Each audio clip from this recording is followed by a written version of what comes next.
yëpp ruq yëpp asalaam si ñëpp ñu ñuy gis tey dégg sunu kalaama chers internautes ñu ngi amaat mbégte si liñ dajawaat fii si NSTV Sénégal pour vous présenter le 8e numéro de votre émission NMC tey mu nekk émission bu spéciale li tax mu spécial dafa boole ñaar yoo xamante ni moo tax ñu wax ko benn bi mooy ki ñu invité dafa nekk grand boo xamante ne grand bu sori la si ñun te bokk na si les précurseurs si hip hop bu Thiaroye je pense bien que ni boo leen ko découvrir di ngeen ma nangul loolu noonu ndax ku wax le groupe Flamme ji xam ne carrément amoon na fi ay époques yoo xamante ne marqué woon na empreinte am si hip hop sénégalais mais rek yamul si marqué empreinte am depuis lors aussi ñu ngi def ay affaires yoo xamante ne par rapport sax bu fekkee lu parallèle la maanaam benn avancement bu doy waar boo xamante ne gis nañ ko par rapport ak xam-xam bi nga xamante ne ku si nekk si ñun rek soxla nga ko xam-xam boo xamante ne yamatul rek si hip hop mais lépp dafay delluwaat si lu Abdou Karim Gueye di wax parfois ni le hip hop parle de tout et de tout le hip hop parle de tout et de tout moo tax aussi thème bi nga xamante ne tey moom la ñu war a waxtaanee dina gën a yaatu quoi parce que ñu ngi war a waxtaanee la vision de l'Occident envers la terre-mère comme ni ñuy def rek mooy dañ koy bàyyi moom mu présenté wu bala ñuy gën a dugg si waxtaan bi grand bi ñu ngi lay siyaar. waaye maa ngi lay ziar bu baax a baax Mr Diol maa ngi lay bëggee bu baax a baax di bëggee aussi waa NSTV bu baax a baax di bëggee émission bu mag bi tudd NMC franchement tey leen wax ne tey di ngeen am ci seen ay bët ak seen ay nopp Thialé Flamme ji nekk artiste rappeur nekk animateur mais nekk aussi activiste nekk entrepreneur culturel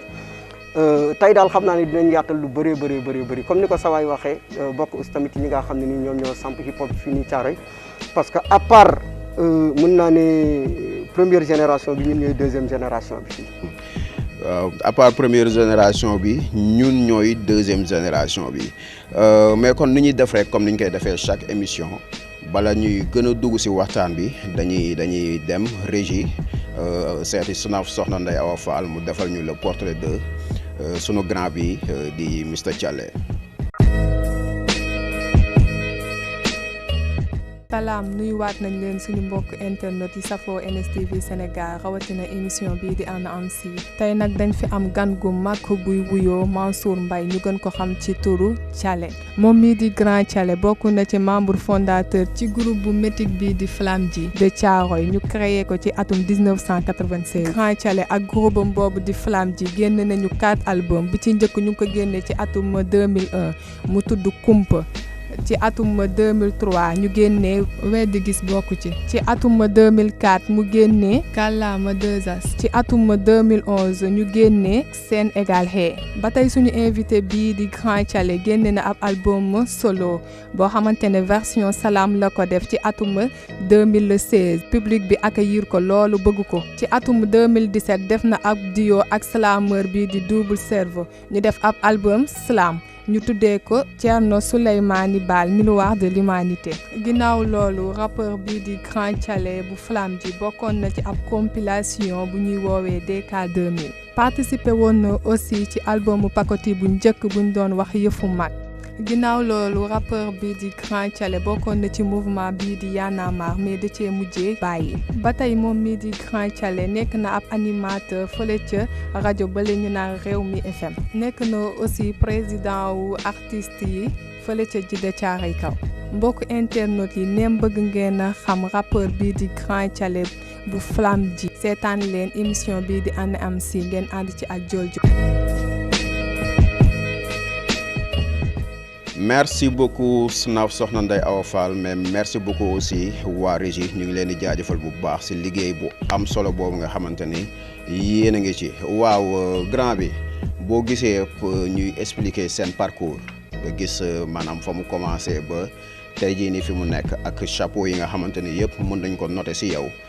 lan la lay def ak ndax da ngay gis ni yow sa mission à 90% mat na wala ba léegi am na lu des. waaw comme ni ñu koy waxee rek mission buy mat moom yaakaar naa ne nit da ngay jëmbat li nga xam ne mooy benn idéologie par rapport ak idéologie boobu ngay jëmbat moom nga fiy bàyyi de telle sorte que am yeneen génération yi ñëw porté ko ñun bi ñuy dugg ci rap rek dañu dugg ci ne ñun dañuy def rap bi nga xam ni moom mooy rap bu engagé rap bu utile parce que ku xam hip hop the hip to the knowledge the hop to the movement mais ñun dañu gën a focus ci li nga xam ne ni moom mooy the knowledge mais knowledge bi mën na bëri tey kii mën na nekk def knowledge ci beatmaking kii def ko ci leneen ak leneen mais suñu knowledge dañ ne dañu ko def par exemple tey ci li nga xam ni moom mooy xam-xam li nga xam ne dafay defar penc ñu dem uti ko mun naa ne loolu noonu nag am nañ ci satisfaction totale parce que nit ku nekk rek ak objectif bi nga xam ne ni moom ngay viser ci li ngay ci li ngay def quoi parce que boobu ba léegi yaakaar naa ne même suñu téyetul micro di rap like Kares One comme ni mu ko doon waxee hip hop yemul rek ci nga téye micro dem taxaw ci ay concert loolu MC am na fu muy toll message am mën na dafay transcender mën na def leneen ak leneen mën nga dem ci conférence yi di expliquer mën nga dem aussi tamit ci médium yi nga xam tey wàllum communication lañ yor di def ay émission di véhiculer say message yaakaar naa tey suñu message egg na fu sore suñu message egg na fu sori moo tax bi ñu jëlee thème bi ni mel xalaat nañ la si parce que xam nañ ni di nga nekk à la hauteur ba tax na première question bi ñu lay laaj rek grand bi mooy nga retracer ñu lien bi nga xamante ne moo am diggante Afrique ak l'Occident boo ñu ko doon retracer ci histoire. waaw su ma ko doon retracer ci histoire damay wax que ne Afrique li ko lié ak li nga xam ne moom mooy Babylone yaakaar naa ñëpp xam nañ ko c'est l'esclavage parce que ñoom bi ñu découvrir li nga xam ne ni moom mooy Amérique bi ñu ko découvrir gis ne Amérique nekk na terre bu fertile boo xam ne ni tey mën nañ ci par exemple tey sukkandiku ngir ut ci koom ak ainsi de suite ñoom li ñu njëkkoon bëgg moom mooy jël indiens yi nekk foofu noonu di leen def ay jàmm mais indiens yi dañu doon xaru parce que gars yi dañuy wax Amérique mais Amérique indiens yi ñoom ñoo ko moom parce que bi gars yi di découvrir Amérique y avait les Incas les Mayas et les Aztèques ñoom lañ fa fekkoon léegi bi ñu bëggee par exemple tey seen plantation yi ñu koy bàyyi ainsi de suite ak ñu leen di kii ñoom dañu gis que ne war nañu ut ñeneen ñu leen ko defal parce que ñoom duñ ko def ci la ñu ñëwee nag affaire bi jaar Europe ainsi de suite ci la ñu ñëwee di jël li nga xam ne ni tey moom mooy suñu maam yi fii nii di leen jël di leen yóbbu ci li nga xam ne nii moom mooy seen réew yi di leen def ay jaam di leen utiliser ci plantation yi di leen utiliser ci li nga xam ne nii moom mooy yenn liggéey di leen utiliser sax di leen torturer ak di leen fooye noonu la demee bi ñu ñëwee nag di jël si fii li nga xam ne nii moom mooy jaam yi ñëwuñu rek par exemple tey mais dañu àndaale ak ay nit yi nga xam ne ni tey dañu ñëwoon pour def ci ñun diine parce que ñoom bi ñu ñëw àndaloon nañ ak ay ñi nga xam tamit dañ ci wàllu beneen diine bi ñu nekk dañu bëggoon ñëw parce que ñoom bi ñu ñëw Afrique dañ ne fii nit ñu civilisé amuñu fi quoi alors que Afrique civilisation bu njëkk yaakaar naa ne fii la nekk bi ñu ñëwee aussi tamit ñu ànd ak ñi nga xam tamit moom mooy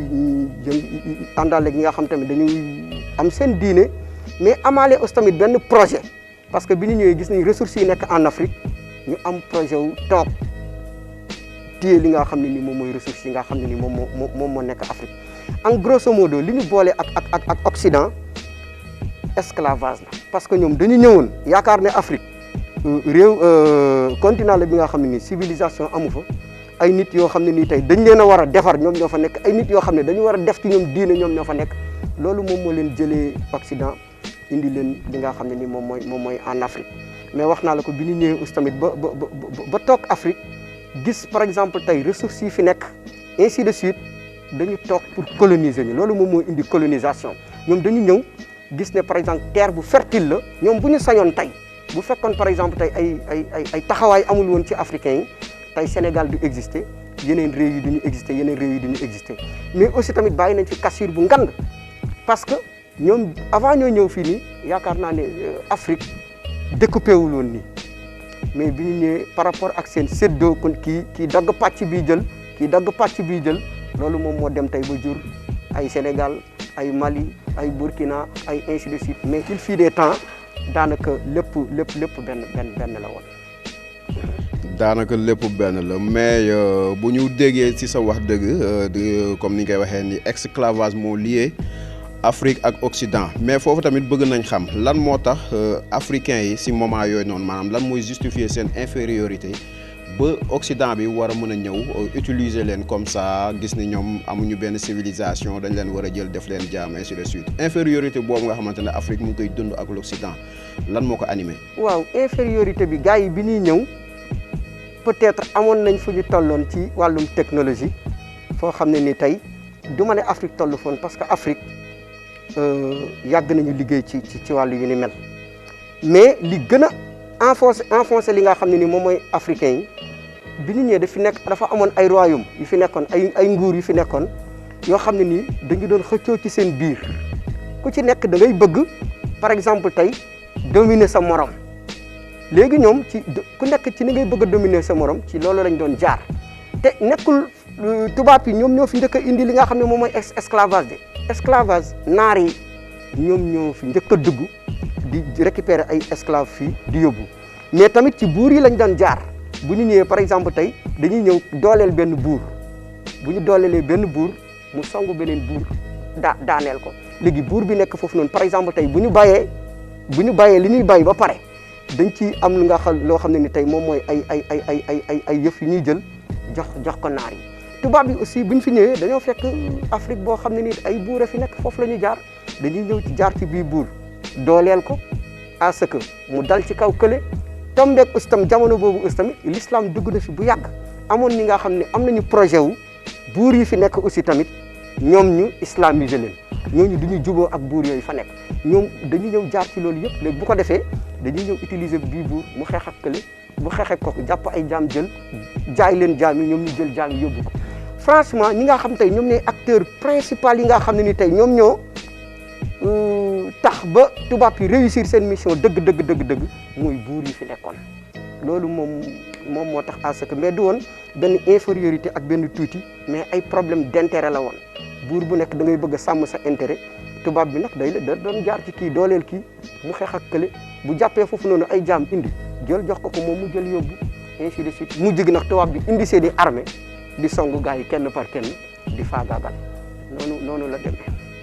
ba noonu la ñu placé woo Afrique mais aussi gis nañ beneen facteur wala beneen secteur boo xam ne aussi impliqué nañ leen ci bu baax a baax sa buñ ko waxee mooy nos intellectuels ndax ginnaaw buur yi aussi gis nañ ñoom aussi am na liggéey boo xam ne tubaab yi fa lañ ko jaarale pour réussir li ñu bëgg a def ci Afrique boo ñu doon expliquer foofu noonu aussi pour gars yi gën a comprendre. waaw xam nga tubaab yi bi ñu dugg see Afrique dañu amaale woon benn projet de civilisation maa ngi la koy wax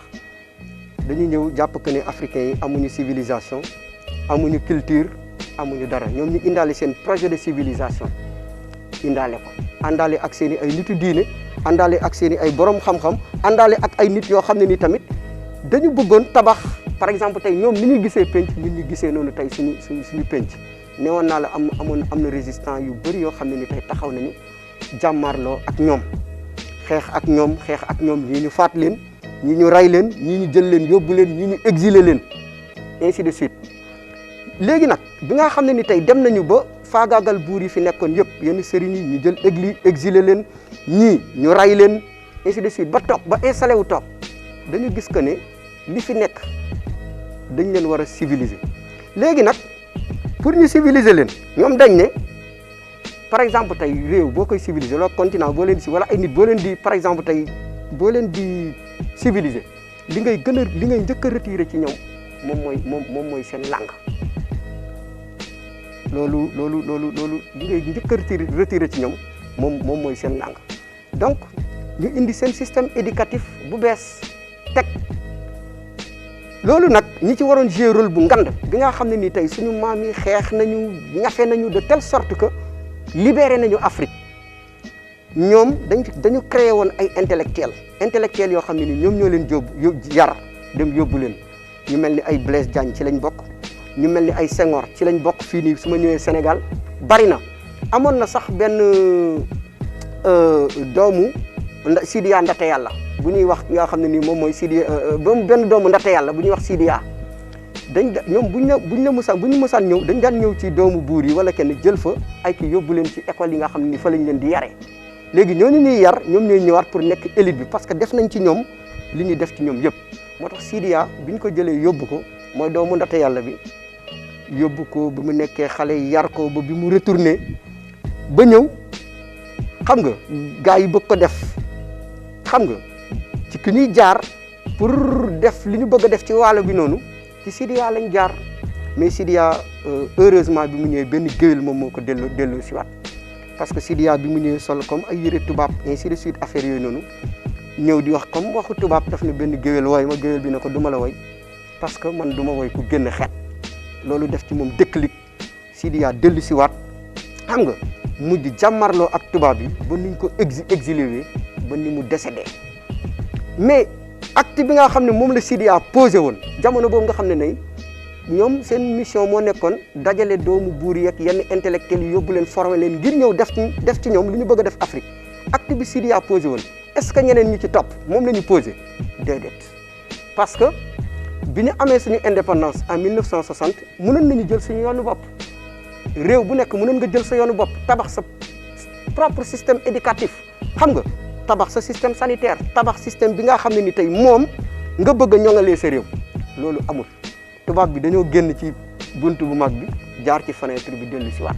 parce que après ay ñu mel ni Senghor ñu ngi fi en Afrique bari na ay ñoom Houphouët-Boigny ñu bëri ñu ni mel ñi doon lànk tuuti peut-être c'était ay ñoom Sékou Touré ñooñu nga xam ne bëgguñu woon loolu noonu ñooñu gis nga après fu mu mujjee économiquement comme ñoom ñoo yoroon doole dañ leen rey ñu dooleel réew yi nga xam ne nii peut-être d'accordoon nañ un peu ci ñu soutenir seen projet jamono boobu réew yooyu ñoom ñoo ëppoon doole mooy ay Sénégal ay Côte d'Ivoire te ay Senghor ñoom ñoo leen fi toogaloon ñu jaar ci suñu système éducatif xam nga jàngal ñu seen langue jàngal ñu seen culture nee naa la nit boo xasee ba téye langam rek kàllaama bu muy waxee rek soppi nga léppam ñoom nag foofu la ñuy jaar ba tey suñu moo tax Sénégal li nga xam ne ni tey moom mooy li ñu war a njëkk a tabaxaat moom mooy ñun suñu système éducatif parce que foofu la ñuy jaar intellectuels yi nekkoon ci jamono boobu noonu nag loolu la ñu réussirul te nekkul woon amul ñu woon doon bañ am na ñu mel ni ñoom Cheikh Anta Diop doon nañ wax que ne système bii nii arrangé wuñu yàgg nañ ko wax tubaab bi ñëw nañu xam nga coloniser nañ ñu nee nañu dem nañ leen dellu si waat ci suñu bopp Cheikh Anta Diop da doon prôné à ce que nañu dellu si waat ci suñu ay langue dellu si waat ci suñu ay culture créer ay parti dem jàng ci ñoom dellu si waat nekk boppam xam nga mais ñooñu après may ñu leen doole ay ñu mel ni Senghor lañ fi teg ainsi de suite en Afrique moo tax boo seetee seen projet jàll ci Afrique yëpp. loolu tax seen projet jàll si Afrique yëpp mais tamit comme ni nga ko expliqué tamit gis nañ ni si ñooñ nga xamante ni ñooñ lañ doon jàngal am na si ñoo xamante ni ak lu mën a xew aussi ñoom dinañ am prise de conscience bi xam ne war nañ mën défendre seen réew war nañ mën a fexe ba seeni réew boog nekk réew yoo xamante ni yu autonome la lu mel ni ay Thomas Sankara ainsi de suite mais gis nañ ni chaque fois rek ñi nga xamante ne ñoo si fippu bëgg a wane yoon boobu noonu après dañ leen di rey. waaw nee naa la ñoom bi ñu ñëwee fii nii dañ fi fekk ay ressources parce que boo seetee ñoom bëgg nañu nekk ci kaw ñëpp mais bi ñu ñëwee Afrique dañu ñëw fekk Afrique mu nekk terre bu fertile boo ñëwee Sénégal xam nga boo ñëwee ay Congo xam nga boo demee ci dëkk yu mel noonu dafay bëri ay ressources yu mel ni diamant ay pétrole dafay am ay xam nga cobalt dafa bëri ay ressources yu ñu am yoo xam ne ni tamit ñoom dañ ciy bëgg a teg loxo léegi nag bu fekkee ay nationalistes kese ñoom ñoo ñëw yuy gisee comme Thomas Sankara yuy gisee comme Patrice Lumumba xam nga genre yu mel noonu comme ay Mamadou Dia fii nii comme ay Senghor ñu mel pas Senghor astafurlah comme ay Mamadou Dia comme Cheikh Anta Diop ñu mel noonu bu ñu taxawee déjà dinañu ñàkk li ñu bëggoon def si Afrique ci par exemple tey soppi seen ay culture ainsi de suite dinañ ñàkk aussi tamit retombées économiques yi nga xam ne doon nañ fi am parce que ñun dañ doon doxal ay politique nationaliste yi nga xam tey dafay dem ci li nga xam ne moom mooy gagnant gagnant loolu doon na tax à ce que bu ñu ngembee kenn teg fenn bu demee ba seen i ay intérêt menacé wu mais dañ leen di éliminer kenn buñ la éliminer wul politiquement dañ lay éliminer physiquement nga dee dañ lay rey dañ lay booleeg nit mu rey la wala ñu éliminer de politiquement par exemple tey nga nekk benn booy politique dañuy fexe ba doo tekki dara comme parti Senghor nu mu meloon fii nii tekkiwul dara munul gagner dara buñ la éliminer wul noonu comme dañ lay éliminer comme Thomas Sankara moo tax amoon na ñi nga xam tamit amoon nañu projet wu franchement Afrique bu jëm ci kanam loolu del nañu am ay leaders yu mel noonu mais leaders yu mel noonu yëpp dañ leen a éliminer kenn par kenn te ba tey may wax ak yow fii nii loolu moom mooy continuer ba fii may wax ak yow nii dara soppeeku wu ci. ba fii may wax ak yow dara soppeekul je pense bien que ni ñëpp ñuy suivre émission NMC si chaîne YouTube NSTV Sénégal ñoom aussi dinañ comprendre loolu bu baax a baax mais tamit ci volet boobu ba léegi jékki-jékki nañ si weer yi si ginnaaw tuuti am feebar bu génn bu ñuy woowee le Covid 19 ah Covid 19 bi aussi bëri coow lool par rapport ak ku nekk ni nga ko gisee mais bokk na si centre débat bi liñ siy wax ni mooy gars yi dañ ko préparé te Afrique aussi nekk na cible bi nga xamante ne moom la gars yi bëgg a jam ndax yow loolu da nga koy confirmer wala ba léegi mooy loolu. gis nga problème Covid 19 kenn mënu la ci wax lu leer maa la ko wax tey amul kenn ku la ci mën a wax lu leer am na par exemple tey ay manipulation bu am ci biir wala complot bu am ci biir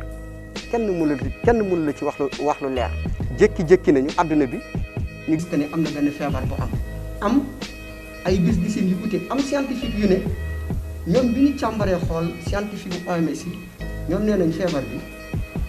dafa nekk benn feebar bi nga xam ne ni tey dafa jaar ci ab mala xam nga transporté ko ci nit ñi jot ko mën a wàllante ñoom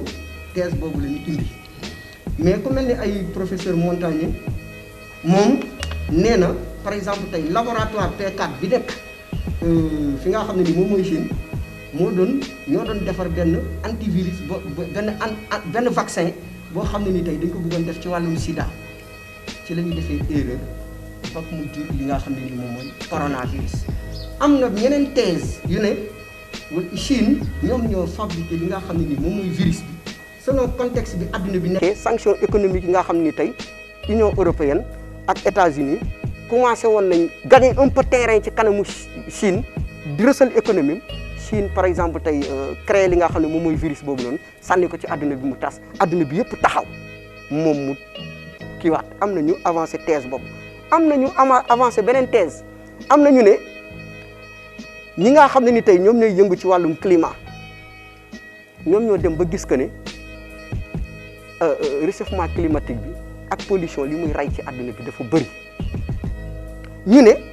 il faut que ñu delloo nit ñi ñu dugg ci seen biir kër yi ñu bàyyi environnement bi un peu mu nokki tuuti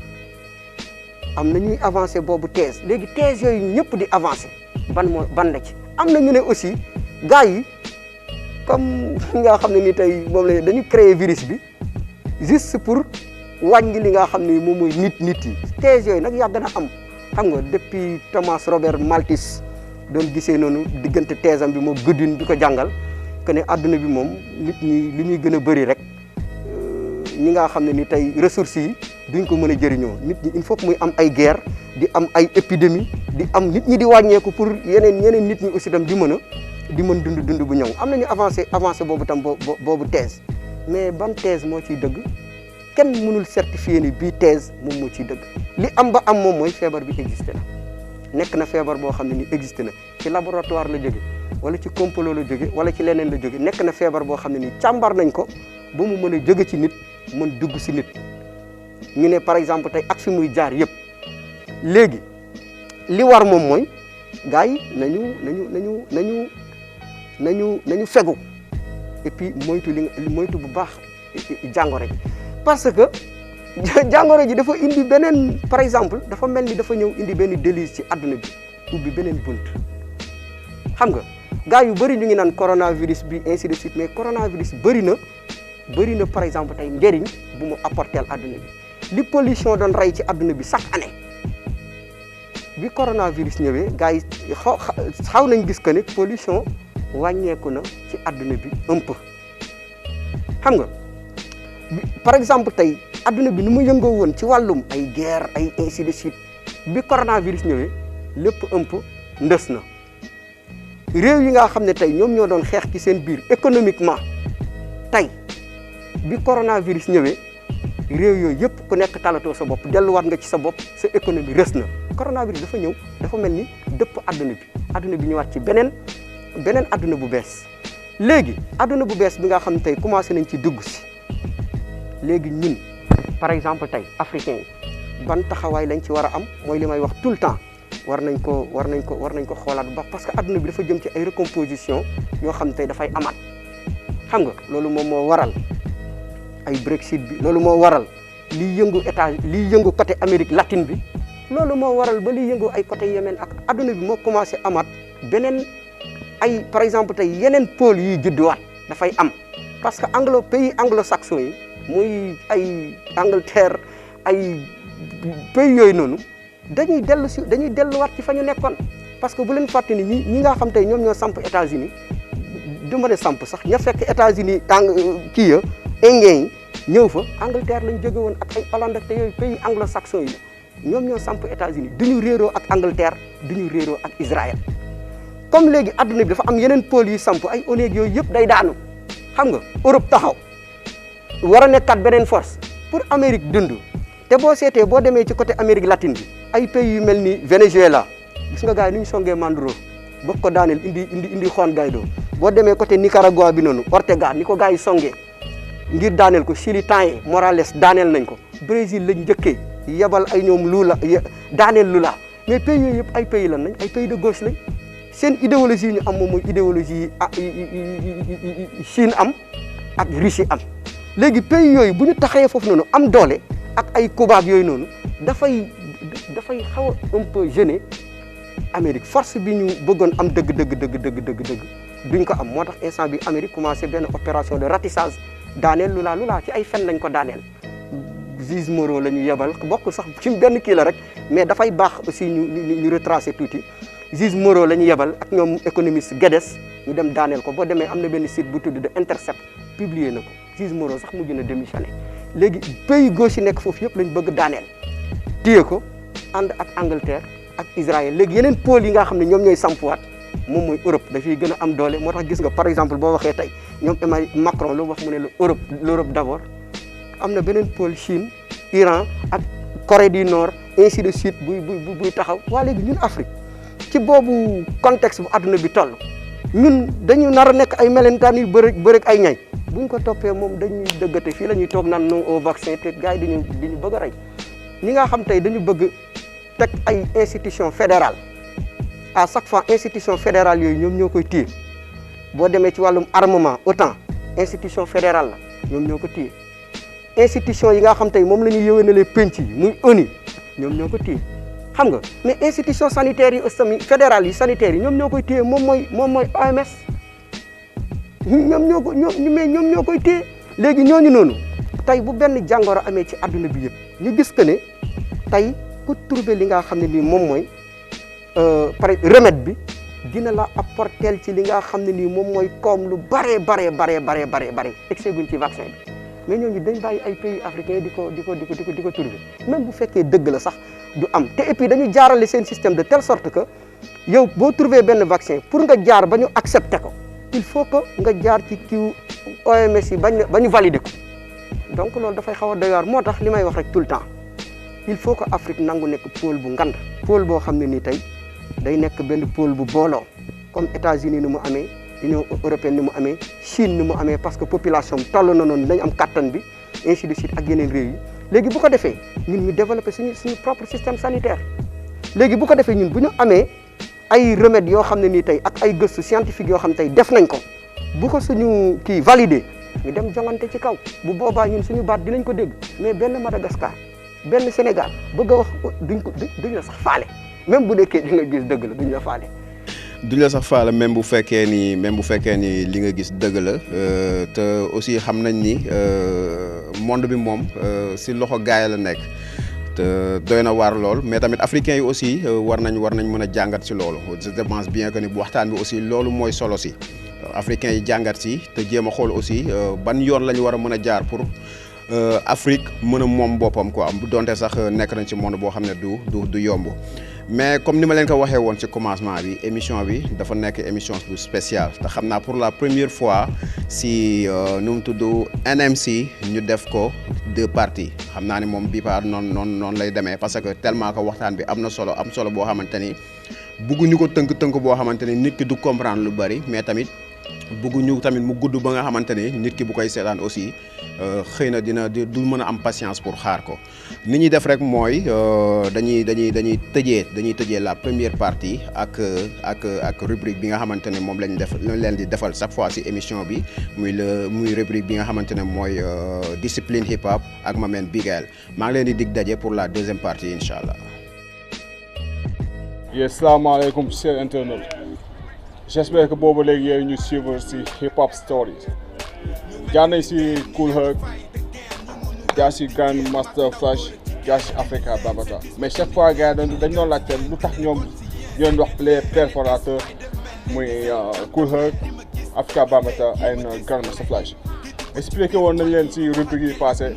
kan mooy DJ Kool Herc ñu ngi woon ci Africa Bambaataa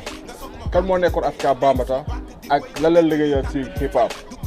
déjà Africa Bambaataa ñi ngi ko doon expliqué ne moom ñu ngi officialisé Zulu Nation bi le 12 novembre 74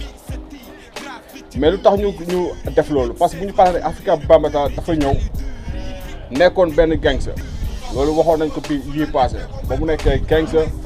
am tamit loo xam ne moom joroon na fa dem mooy lan voyage biir Afrique du Sud mais lan la jëlee biir Afrique du Sud ba ñëw créé Zulu Nation parce que ñëpp xam nañ ne Afrique dafa amoon benn ay tubaab yu fi nekkoon doon jéem a coloniser sud africain yi mais lan lañ fa fekkoon mooy ñoo xam ne dañoo am fit am nañ jom am nañ dignité tu vois gëmoon nañ seen bopp léegi loolu noonu la Africa Bambaataa jënoon indi ko biir Bronx biir South Bronx bi nga xam ne fa la traitement yu bëri fa la doon am guerre entre gang yi fa la doon am drogue yi fa la doon am moom si boppam ñu jël loolu yëpp indil ko si black people bi ak latino yi nga xam ne chaque fois ñoom dañoo amoon benn faiblesse biir États-Unis si kaw noonu la taxawee lay Zulu Nation bi nee nag lii mooy base bi moom mooy lan nañu am jom fit am beneen yu type maanaam ay xelu sedd jéem a xool lépp lu négatif ñu transformer ko en énergie positive si la jëlee gars yi yëpp regroupé leen mooy leen léegi page bi xam nga lan la hip hop foog mu am loo xam ne da koy doxee mooy lan mooy peace love unity haven fun mais gars yi chaque fois dañ koy la mel peace bi pour leen peace bi parce que stage instant boobu noonu surtout black people bi guerre gang yi bëri woon na fusillade yi bëri woon na drogue yi bëri woon na mais dafay am chaque fois ay diversité mais pour ñu réussir pour ñu dem il fallait que ñu am benn jàmm foog ñu am jàmm joo xam ne ñoom dañ koy liggéey à la base c'est ay principes yu wóor moo taxoon mu indi woon peace bi parce que lépp loo gis ci life bi te mooy jàmm doo mën a dem kon yow soo nekkee hip hop ngir yàlla dañ lay ñaan nga jiital sa bopp jàmm ji mooy yaag sa diggante ak doomu aadama loolu mu indi peace bi mu indi love bi nit ki mënoo def dara te amul mbëggeel nit ki da nga koy bëgg yàlla si boppam sax da lay wax ne nit ki aime ton prochain comme toi-même donc Africa Bambaataa foofu te mi ngi fay jàngal gars yi love bi war a am diggante doomu aadama te amul xaaj ak seen amul race bi amul kii blanc la kii noir la kii latino la te foog ñu bëggante moo tax mu ne peace love unity pour lan nit ki mënoo def dara te booloo amul black people yi wala ñi gëm hip hop suñu bëggee développer foog ñu booloo foog ñu am benn esprit boo xam ne dañuy bëggante dañuy joxante jàmm mais en plus dañuy am love quoi di showante love moo taxoon mu ne woon peace unity and love mais bañ si paree mu neen haven fun bi du dara lu dul lan di bëggee quoi mais bëggee bi parfois day tromper gars yu bëri pour ñoom bëggee bi mooy juste nekk ak ay jigéen wala di use drogue di planer non bëggee bi juste yow fi nga nekk mën nga déglu ay real hip hop di si bëgg quoi mën nga déglu chaque fois ay sons yoo xam ne da lay conscientiser nga di si bëgg mën nga nekk ak sa famille si bëgg mën nga gis tamit sa gars yi muy def lu nice nga di ko nice ko di si bëgg kon bëgg bi bu ko gars yi chaque fois naan Having Fun bi juste nekk ak ay show la donc hip hop yi chaque fois dañ koy wax or que du loolu quoi wala di plané non non Having Fun fu nekk mën nga ko fa jëlee quoi mais na nekk si lu positif quoi moo tax mu jël peace unity love Having Fun